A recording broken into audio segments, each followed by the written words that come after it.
आज हम बात कर रहे हैं हम्पी की। हम्पी, हाँ। कर्नाटक में तुंगभद्रा नदी के किनारे बसी एक ऐसी जगह जो आज तो खंडर है।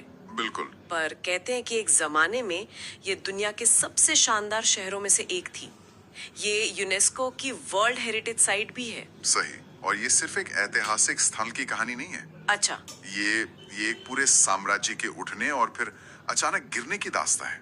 जब हम इसे एक बड़े नजरिए से देखते हैं ना, तो ये हमें कला, संस्कृति और सत्ता के बारे में बहुत कुछ सिखाता है। तो चलिए फिर इस शहर की कहानी की परतें खोलते हैं। ये कहानी शुरू कहाँ से होती है? हमारे स्रोत तो इसे रामायण से जोड़ते हैं। हाँ, इसकी जड़ें किष्किंधा से जुड़ी हैं। वही जगह जहाँ भगवान राम, हनुमान और सुग्रीव से मिले थे। तो क्या विजयनगर की स्थापना के लिए इस जगह को चुनने की वजह सिर्फ ये पौराणिक महत्व ही था या कोई और भी कारण था? ये बहुत अच्छा सवाल है। देखिए, पौराणिक महत्व तो था ही। विरूपाक्ष मंदिर जैसे पवित्र स्थल वहाँ पहले से थे। पर इसके साथ एक और बहुत बड़ा रणनीति कारण था। वो क्या? वो थी इसकी लोकेशन। ये जगह 3 तरफ से तुंगभद्रा नदी से घिरी है और बाकी तरफ पहाड़ियां हैं। अच्छा, तो एक तरह का प्राकृतिक किला बन गया। बिल्कुल। दुश्मनों के लिए इसे जीतना बहुत मुश्किल था। तो जब 1336 में हरिहर और बुक्का राय ने साम्राज्य की नींव रखी, तो उन्होंने आस्था और रणनीति दोनों को मिलाया। और फिर आया वो दौर जिसे हम्पी का स्वर्ण युग कहा जाता है, राजा कृष्णदेवराय का दौर। हाँ। ऐसा क्या खास था उस समय में? कल्पना कीजिए, एक ऐसे शहर की जहाँ पुर्तगाल और फारस से व्यापारी आ रहे हैं। अच्छा। कहा जाता है कि बाजारों में हीरे और जवाहरात मतलब सब्जियों की तरह खुरे में बिकते थे। क्या बात है। पर ये सिर्फ दौलत नहीं थी। कृष्णदेवराय कला और साहित्य के भी बहुत बड़े संरक्षक थे। उनके दरबार में अष्टदिग्गज नाम के 8 महान कवि थे। वो शहर एक तरह से एक ग्लोबल कल्चरल हब बन चुका था। और हम उन्नत नगर नियोजन या एडवांस्ड अर्बन प्लानिंग की बात भी सुनते हैं। इसका मतलब क्या था उस समय? इसका मतलब सिर्फ सीधी सड़कें नहीं थी। उनके पास नहरों और जलाशयों का एक ऐसा नेटवर्क था जो पूरे शहर में पानी पहुंचाता था। खेती के लिए भी? हाँ, खेती और रोजमर्रा के इस्तेमाल दोनों के लिए। 15वीं सदी में ये किसी भी यूरोपीय शहर से कहीं ज्यादा विकसित व्यवस्था थी। और वास्तुकला तो खैर। हाँ, मैंने विट्ठल मंदिर के म्यूजिकल पिलर्स के बारे में पढ़ा है। ये सच में है? बिल्कुल। सोचिए, पत्थर को इस तरह तराशा गया है कि उसे थपथपाने पर उसमें से संगीत के 7 सुर निकलते हैं। ये तो कमाल है। आज भी इंजीनियरों के लिए ये एक पहेली है।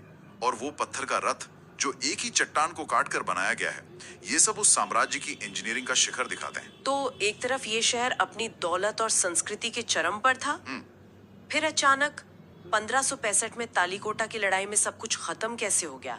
इतनी बड़ी हार कैसे हुई? देखिए, जब आप इतने ऊंचे शिखर पर होते हैं तो पड़ोसियों की नजर आप पर रहती है। सही।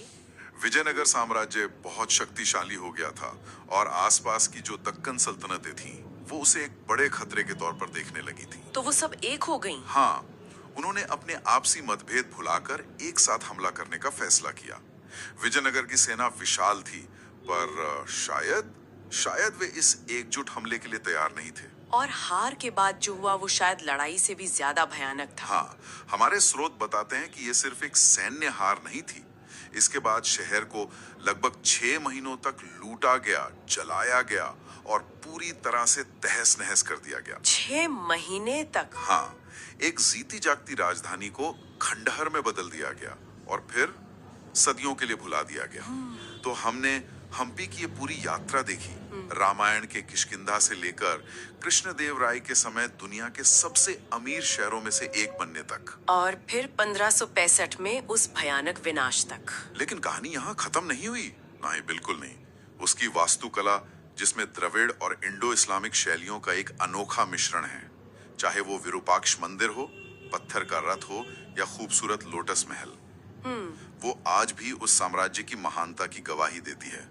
और फिर 19वीं सदी में ब्रिटिश इतिहासकारों ने इसे फिर से खोजा और 1986 में इसे यूनेस्को विश्व धरोहर स्थल घोषित किया गया। हाँ, और आज ये एक बड़ा पर्यटन और अनुसंधान का केंद्र है। सही। और यहीं पर एक बड़ा सवाल भी खड़ा होता है। क्या? जब कुछ ही महीनों में दुनिया का एक सबसे अमीर और शक्तिशाली शहर पूरी तरह नष्ट होकर गुमनामी में खो सकता है, तो ये साम्राज्यों, समय और इंसानी गौरव की अस्थिर प्रकृति के बारे में क्या कहता है?